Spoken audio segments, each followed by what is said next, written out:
Coucou les amis, bienvenue chez la Geek de la finance personnelle où je vous apprends l'investissement simplifié. Aujourd'hui, nous allons parler d'un sujet super important pour les parents et même pour les grands-parents. Nous allons parler du 529 plan versus le custodial account. Tu as peut-être déjà entendu parler, mais tu ne sais pas forcément comment ça marche. Pas de panique, je t'explique tout simplement. Dans cette vidéo, je veux vraiment spécifiquement clarifier des choses sur le 529 account parce que j'ai comme l'impression que les gens ont vraiment la mauvaise information. J'ai comme l'impression que les gens racontent la mauvaise information sur le 529 et la plupart du temps, ces gens qui racontent des choses qui ne sont pas vraies, c'est parce qu'ils essaient de persuader la communauté à ouvrir des IUL accounts pour leurs enfants. Donc, il y a beaucoup de points sur le 529 que j'ai envie de clarifier. On va commencer avec définir c'est quoi le 529 account.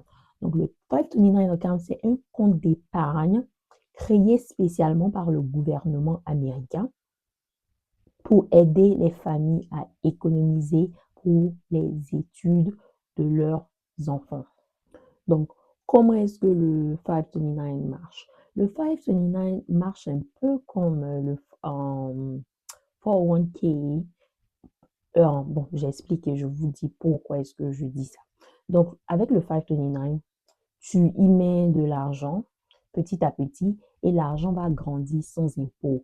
Donc, de la même manière qu'avec le 401k, tu ne choisis pas vraiment où l'argent est placé. C'est la même chose. Avec le 529, tu ne choisis pas vraiment où l'argent est placé.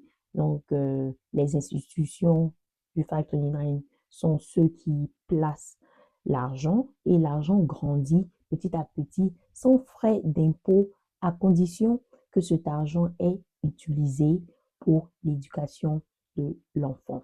Et aussi, je dis aussi que le 529 est un peu comme le 401k aussi parce que avec le 401k, si tu utilises l'argent avant tes 59 ans et demi, tu as une pénalité de 10%. Avec le 529 aussi, tu enlèves l'argent et que utilises pour quelque chose qui n'est pas dans l'éducation, donc soit l'université, soit l'école privée, soit des formations, aussi tu as une pénalité de 10% et tu dois aussi payer les taxes. Donc la première clarification que je veux apporter sur le 529, c'est que généralement, les parents ont peur d'ouvrir un 529 pour leur enfant parce que on leur a dit que si ton enfant décide de ne pas partir à l'université, tu perds cet argent. Je veux dire, tu ne perds pas l'argent vraiment. Parce que si ton enfant décide de ne pas partir à l'université, je suppose que ton enfant va vouloir faire quelque chose, va vouloir faire une formation ou quelque chose d'autre. Si l'enfant reste dans le côté d'éducation, tu peux toujours utiliser cet argent.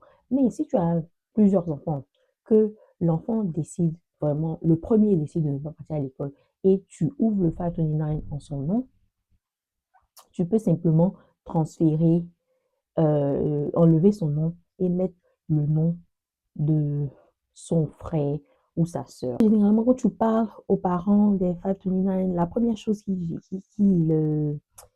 disent, c'est ouais, si mon enfant ne décide pas de partir à l'université, je perds l'argent.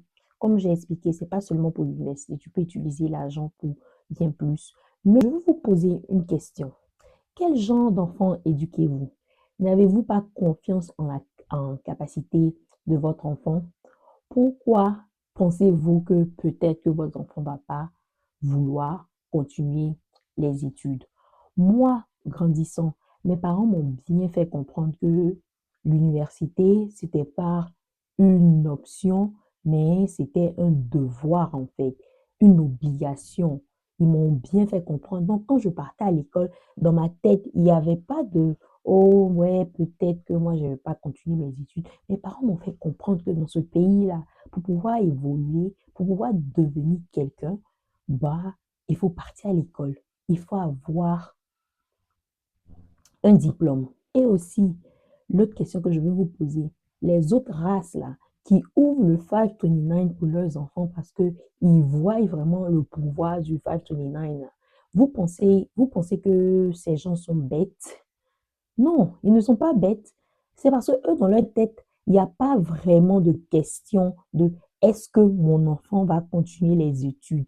Eux, dans leur tête, ils savent déjà que leur enfant va continuer les études parce qu'ils savent que l'université ici aux États-Unis, l'université ouvre des portes vraiment.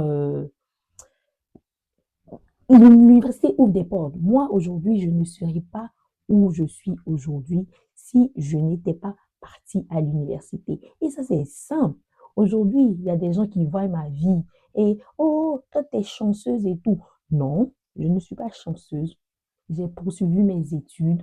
Aujourd'hui, j'ai un diplôme qui me permet de vivre la vie que je vis aujourd'hui, tout simplement. Donc, vraiment, quand je parle à certaines personnes et ils disent que, et si mon enfant décide de ne pas partir à l'école, moi, la question pour moi, c'est quel genre de parent? Moi, mon enfant, elle a 2 ans, elle a déjà son frère Tony dans le camp. Pour moi, dans ma tête, il n'y a pas de et si elle décide de ne pas partir à l'école. Elle ira à l'école. Point final. Deuxième point que je veux clarifier sur le 529, c'est que aussi, ces mêmes personnes qui essaient de vendre des IUL aux parents pour que les parents ouvrent les Whole Life Insurance ou les IUL pour leurs enfants, ils disent généralement aux parents que quand tu ouvres un 529 dans un état, là, ton enfant doit forcément partir à l'école dans cet état. Information totalement fausse. D'ailleurs, la dame qui, moi, m'a motivée pour ouvrir un 529 account, c'est une de mes anciennes patronnes, en fait, pendant que je suis tombée enceinte de ma fille.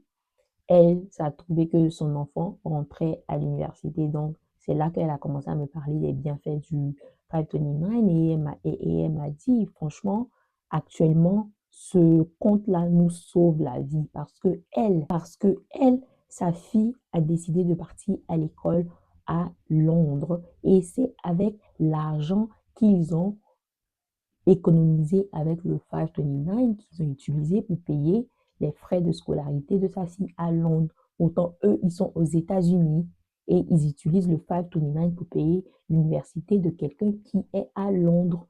Ce qui veut dire que quand vous êtes aux États-Unis, n'importe quel État, si vous ouvrez votre 529 à New York, votre enfant peut partir à l'université à Boston, à Iowa, au Nebraska, partout où vous voulez.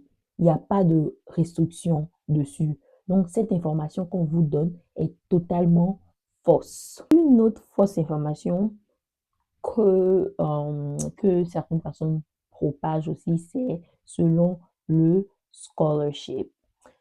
Généralement, ils vous disent que si votre enfant a le scholarship, que vous avez cotisé de l'argent, vous perdez le scholarship, ce qui est totalement fausse. Si votre enfant a un scholarship ou un même full scholarship dans une école que vous avez cotisé le 529, d'abord, euh, quand l'enfant a un scholarship, généralement, vous allez toujours devoir payer le logement ou quelque chose comme ça. Vous pouvez utiliser le 529 pour ça. Mais disons que vraiment votre enfant a eu un scholarship, vous n'avez pas besoin de payer rien. Vous n'avez pas besoin de payer quelque chose. Ce que vous faites, c'est que vous prenez les papiers du scholarship et vous you submit it to the 529 account institution et on vous remet la valeur de votre scholarship en cash parce que le 529, c'est fait pour vous, pour aider l'enfant à partir à l'école. Maintenant, si l'enfant est super intelligent, que l'enfant, par la grâce de Dieu, a eu un scholarship, mais l'État américain ne va pas pénaliser votre enfant pour être intelligent. On ne peut pas pénaliser quelqu'un pour être intelligent. Donc, tout ce que vous devez faire, c'est que vous leur envoyez les papiers du scholarship et on vous donne l'argent en cash. Et l'argent, l'enfant peut utiliser pour n'importe quoi. Voilà, on va prendre un exemple pour mieux expliquer ça. Donc, disons que vous arrivez à cotiser en 100 000 dollars pendant les 18 ans. Donc, vous commencez le 529 de votre enfant à la naissance jusqu'à 18 ans, vous arrivez à économiser 100 000 dollars. Et l'enfant va à l'école, l'enfant a reçu un scholarship qui va cover son école à 20 000 dollars l'année pendant les 4 ans. Donc, chaque année, les documents du scholarship, vous les remplissez, vous les soumettez au 529 account, on vous rend votre argent. Et vous allez faire ça pendant les 4 ans jusqu'à ce que ça finisse. Simplement. Simple. Donc, pourquoi est-ce que le 529 est intéressant? Le 529 est intéressant parce que l'argent économisé plus les intérêts ne sont pas taxables. Et aussi, certains États vous donnent l'avantage de déduire vos contributions, donc la contribution des parents chaque année sur leurs impôts. Donc, vous pouvez faire des recherches selon l'état où vous viviez pour pouvoir avoir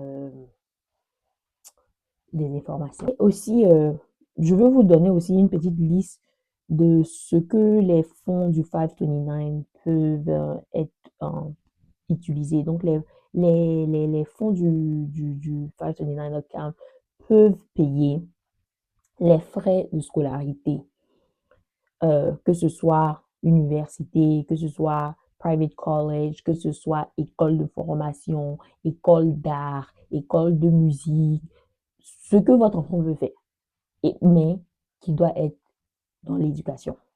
Ça peut aussi payer le logement. Donc, une fois que votre enfant s'en va à l'université, généralement, vous devez payer le room and boarding.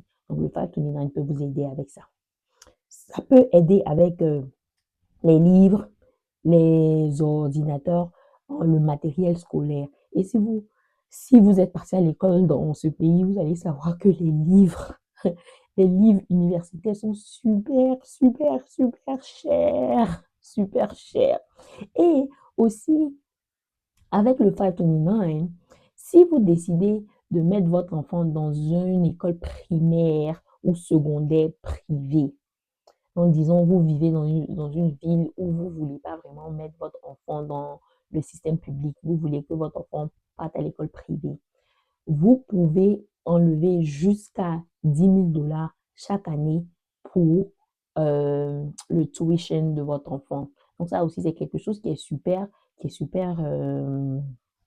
bien parce que généralement, souvent, il y a des gens qui veulent que leurs enfants en font des high school privés parce qu'ils pensent que en faisant le high school privé, l'enfant va avoir une plus grande chance au scholarship et aux meilleures écoles. Donc, si vous décidez de faire ça dans le futur, vous pouvez enlever l'argent dans le 529 pour envoyer votre enfant à l'école privée. Et aussi, selon moi, la cerise sur le gâteau, c'est que quand vous finissez d'utiliser le 529 pour votre enfant, pour l'éducation et tout, disons à la fin des 4 ans, il vous reste un petit montant dedans. Vous pouvez convertir ce montant-là en Roth IRA pour votre enfant. Là, comme ça, vous commencez la retraite de votre enfant tôt. Vous commencez à économiser pour la retraite de votre enfant un peu plus tôt. Donc ça peut être un petit cadeau à l'enfant. Donc, moi, je trouve que ça, c'est bien parce que moi, vraiment, je veux apprendre la finance personnelle à mes enfants tôt. Donc, leur expliquer que ah, les 5 000 dollars qui restent ici ou les 2 000 dollars qui restent ici, on va mettre dans ton Roth IRA et ce même montant-là, dans quelques années, va pouvoir grandir à un montant vraiment substantiel. Donc, maintenant, parlons du custodian account. Donc, c'est quoi le custodian account?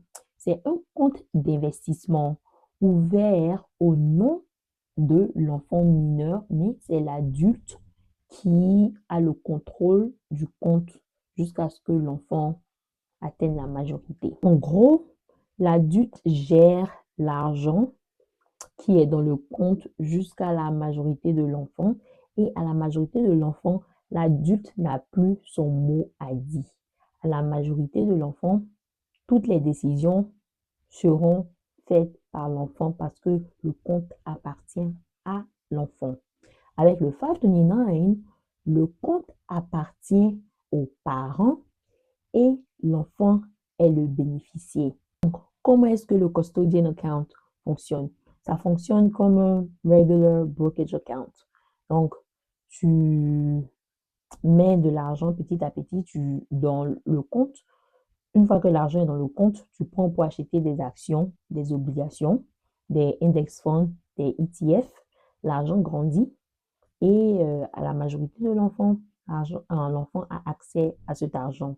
Donc, cet argent n'a pas forcément besoin d'être utilisé pour les études. Donc, l'enfant peut utiliser ça pour n'importe quoi. Vous pouvez aussi, beaucoup de gens se disent que oui, je préfère ça parce que ça n'a pas vraiment de restriction. L'enfant peut prendre ça pour start a business et tout. À 18 ans, là, on va se dire la vérité. C'est quel business que votre enfant va commencer? Ça, c'est un. À 18 ans, là, c'est quel enfant qui va vouloir mettre ça dans un down payment? Disons-nous la vérité. Et vous n'avez vraiment rien à dire. Donc, si l'enfant décide que je veux prendre cet argent pour partir fêter, l'enfant peut le faire et vous n'avez pas votre mot à dire. Et aussi, une chose que je veux vous faire savoir aussi, c'est que si votre enfant décide de partir à l'école, donc vous avez fait le custodian account et votre enfant décide de partir à l'école, cet argent qui est dans le custodian account là est considéré comme un asset de l'enfant. Donc, ce qui veut dire que quand vous allez appliquer pour le financial aid, le custodian account va partir against, je ne sais pas comment on dit ça en français, mais va partir against le financial aid à hauteur de 20%. Je vous donne un exemple. Disons que vous ouvrez un custodian account pour votre enfant et à 18 ans, l'enfant décide de partir à l'université et vous faites le financial aid pour l'enfant. Et selon le financial aid, l'enfant est supposé recevoir 10 000 dollars l'année ou le semestre selon le financial aid. Donc, ce qu'ils vont faire, c'est qu'ils vont faire les 10 000, ils vont faire 20% des 10 000 dollars et ils vont soustraire les 20% des 10 000 dollars. Et c'est le reste qu'ils vont donner à votre enfant parce qu'ils vont se dire que, oh, l'enfant a ce asset-là que l'enfant peut utiliser pour partir à l'école.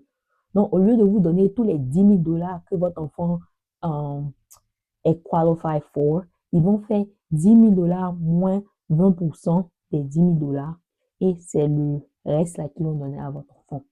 Alors qu'avec le 529, vu que ça c'est